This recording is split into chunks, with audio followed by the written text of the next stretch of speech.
Here's how a defenseman turned fear into a system. Most blue liners reacted. Pronger arrived early.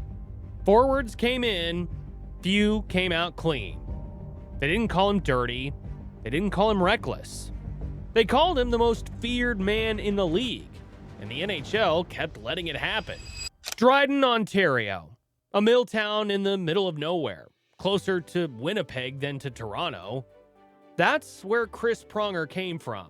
At 15, he left home for the Stratford Culletons of the Ontario Junior B League. Homesick, thin, still growing into his frame.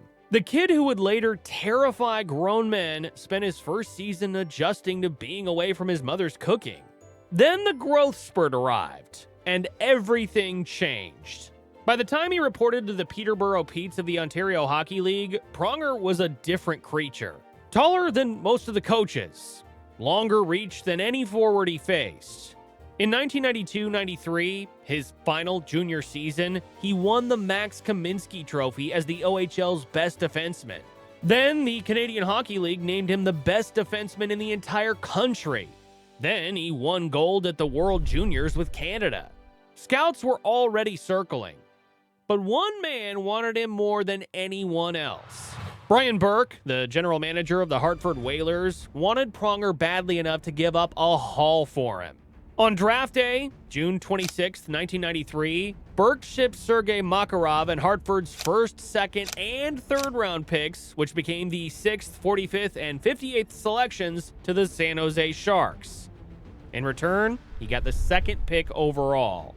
3 picks and a veteran forward. For one teenager. Selection in the 1993 entry draft from Peterborough, Chris Pronger. Hartford took him second overall, directly after Alexander Daigle, who had gone first to Ottawa and already delivered the line that would follow him forever. I'm glad I got drafted first because no one remembers number 2. History has a sense of humor. Daigle became one of the most infamous busts in NHL draft history. Pronger became the player this video is about. 6 feet 6 inches, 220 pounds. Long arms, heavy shot. And something that didn't show up on a scouting report. A mean streak Burke had seen in junior and built his entire draft strategy around.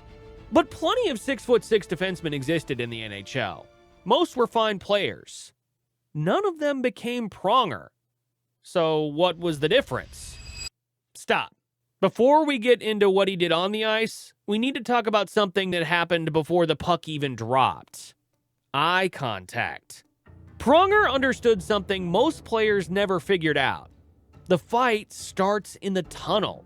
It starts during warm-ups, when you skate past the other team's bench and decide whether to look over.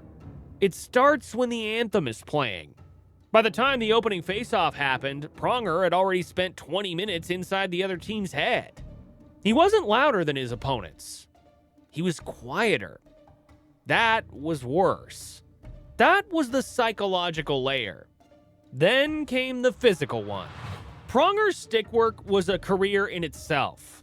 Not the obvious kind of violence you can suspend a player for easily, but the kind that lives in the margins of the rulebook. Slashes that looked like follow-throughs. Cross-checks were delivered in the half-second after the whistle when the referees were already looking away. His suspension history tells you the stuff that wasn't marginal enough. October 29th, 1995. His first season with St. Louis. He slashed Pat Peake of the Washington Capitals across the throat with a high stick. Peake fractured his thyroid cartilage. Pronger got 4 games. December 17th, 1998.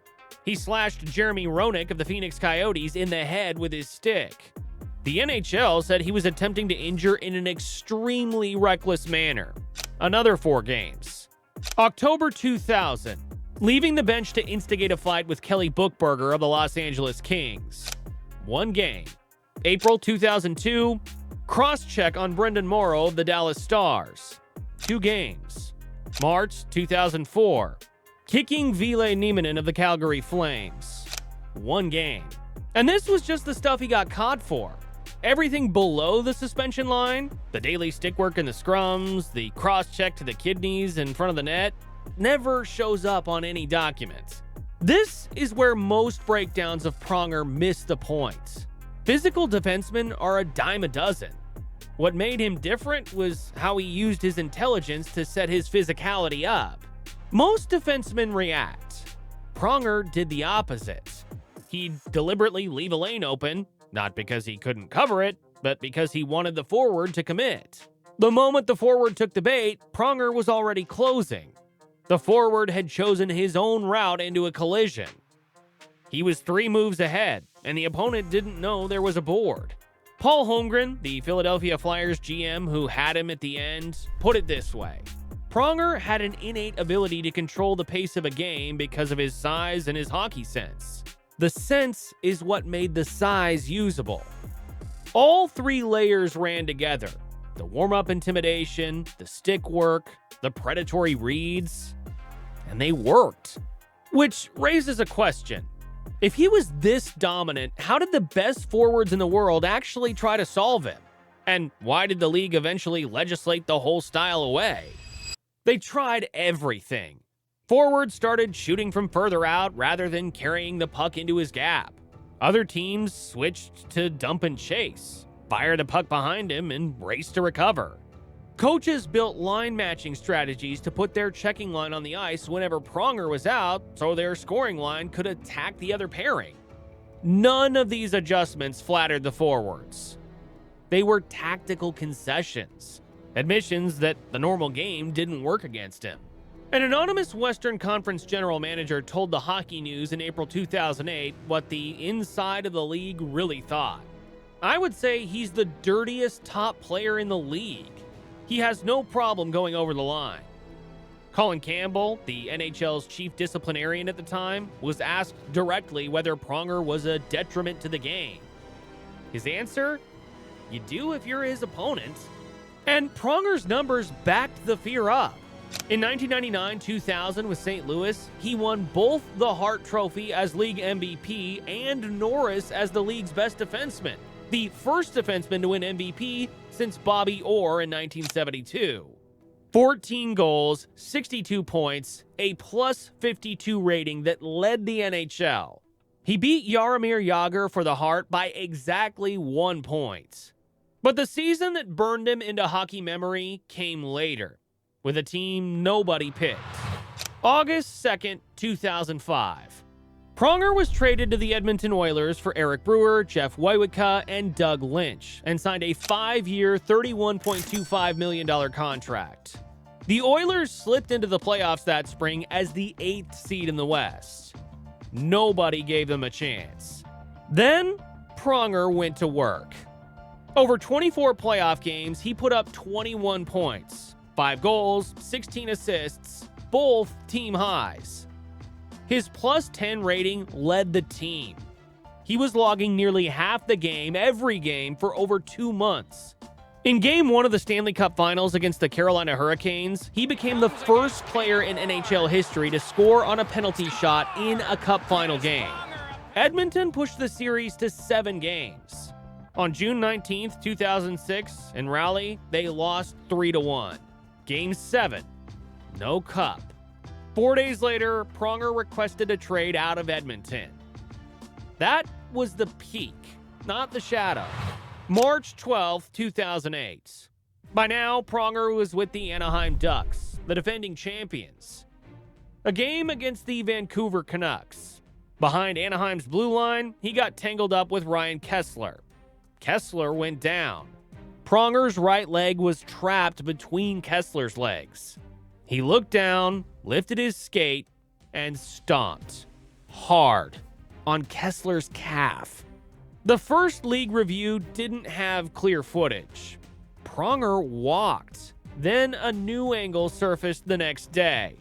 Pronger staring down at Kessler's legs, lifting his foot twice, bringing it down with full intent. 8 games, the longest suspension of his career, and the image that would define his reputation. Kessler's post-game reaction? He's a dirty player, and he's one of the few guys in the league who's trying to hurt people. Here's what matters about the Kessler stomp. It wasn't an aberration. It was the same instincts that made him great. The willingness to hurt, the split-second calculation, the refusal to back down, in a moment where the calculation failed him. The NHL had to formally punish the exact qualities that had built his career, and he would soon discover those instincts came with a bill, one he had no idea was already being written. The NHL had spent most of the 1990s drowning in its own defensive tactics. Scoring was down. The clutch and grab style, hooking, holding, interference, stick work in the neutral zone, had turned games into slogs. When the league came back from the 2004-05 lockout, it announced a full crackdown on obstruction. Referees were told to call hooks and holds strictly. The two-line pass was eliminated. Goalie equipment was shrunk. Pronger didn't cause those changes single-handedly. But look at that list again and compare it to his weapons. The hooks, the holds, the stick work, the interference, the positioning tricks that lived in the gray areas of enforcement. Every single tool in his kit was exactly what the league had just decided to legislate away. He was the apex predator of an era that the NHL had quietly decided it no longer wanted. He kept playing. He won the Stanley Cup with Anaheim in 2007. He was traded to Philadelphia in 2009 and reached another Cup final in 2010. But the game around him was changing into something his body and his brain had not been built for.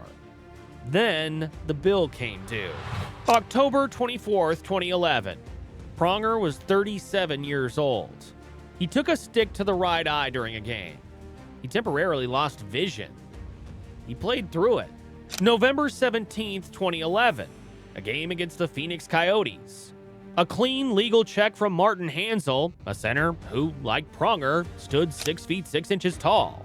No suspension, no penalty, just hockey. But something gave way inside Pronger's skull that night, and it never came back. A month later, the Flyers announced he was done for the season with severe post-concussion syndrome. He never officially retired.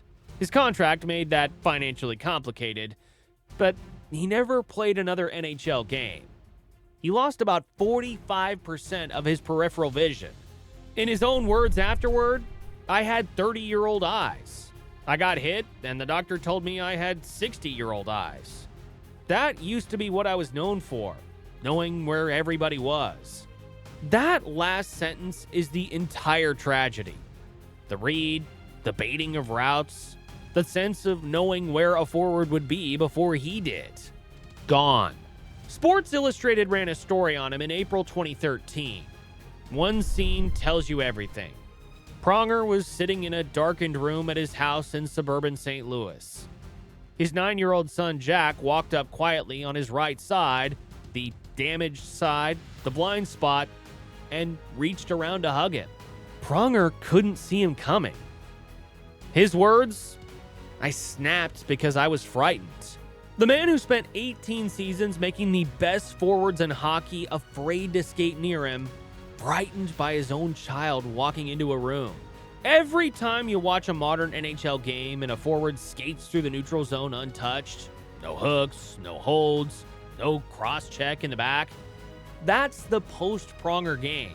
His career is the line that divides the two versions of the sport. And Larry Murphy, Hall of Fame defenseman, wasn't exaggerating when he said Pronger could single-handedly strike fear into the opposition. The fear wasn't mythology. It was on the record, in the league's own discipline files, in the Kessler postgame interview, in the Hockey News cover story. The man who built a career on knowing where everyone was now can't see his own kid walk into the room. Here's the part that almost nobody talks about. In 2014, the NHL hired Chris Pronger to work in its Department of Player Safety, the same office that had suspended him 8 times. The man who spent 18 years finding every gap in the rulebook was now helping decide who got punished for finding those same gaps. The league didn't just legislate his style away. It hired the expert. Drop a comment. Who's the smartest dirty player you've ever watched? And did the league ever catch up to him? If this one hit, a super thanks means more than you know, and hit subscribe before you go. The next story we're telling is the one you won't want to miss.